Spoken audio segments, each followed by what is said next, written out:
নমস্কার, আমি অলোক দেব। আমি কিছুক্ষণ আগে সোশ্যাল মিডিয়ার মাধ্যমে দেখতে পেলাম যে আব্দুল মান্নান, যিনি কৈলাসহরের ঠিকাদার, তিনি একটা সংবাদ মাধ্যমের সামনে এসে বলেছেন যে কালকে নাকি ওনার একটা গাড়ি জ্বলে গেছে। তো সেই গাড়িটা কে বা কারা জ্বালিয়েছে সেটা নিয়েও তিনি বলেছেন, নাম প্রকাশ করে বলেছেন। তিনি আমার নামটাও প্রকাশ করে বলেছেন এবং তিনি এফআইআর করেছেন। তো আব্দুল মান্নান, তাকে অনেক আগের থেকে আমরা চিনি, আমি চিনি ব্যক্তিগতভাবে।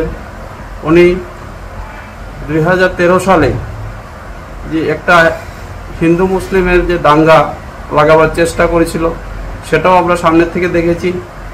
আজকের দিনেও সেই হিন্দু, আজকে আমরা 4-5টা ভাইকে তিনি এই ওনার গাড়িকে বা কারা জ্বালিয়েছে সেটার মধ্যে আমাদের 4-5 জন হিন্দু ভাইকে জড়িয়ে তিনি আবার সেই দাঙ্গা লাগানোর চেষ্টা করছে। আজকে ফেসবুকে আমি দেখেছি পুলিশ নাকি যারা এ ধরনের সুরসুরি দিচ্ছে তাদেরকে খুঁজে বেড়াচ্ছে।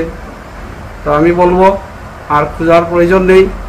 যে একটা ব্যক্তি আছে আব্দুল মান্নান, সেই এই ধরনের চক্রান্ত, ওনার গাড়ি উনি নিজে জ্বালিয়ে আজকে একটা দাঙ্গা লাগাবার চেষ্টা করছে।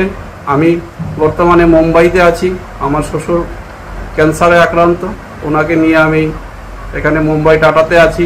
তিনি আমার নামটা কি করে এই সোশ্যাল মিডিয়ার মাধ্যমে কীভাবে বলল সেটা নিয়ে আমি আসার পর আমি দেখব, আমি আইনের দ্বারস্থ হব, এটাই আমার বক্তব্য। নমস্কার সবাই।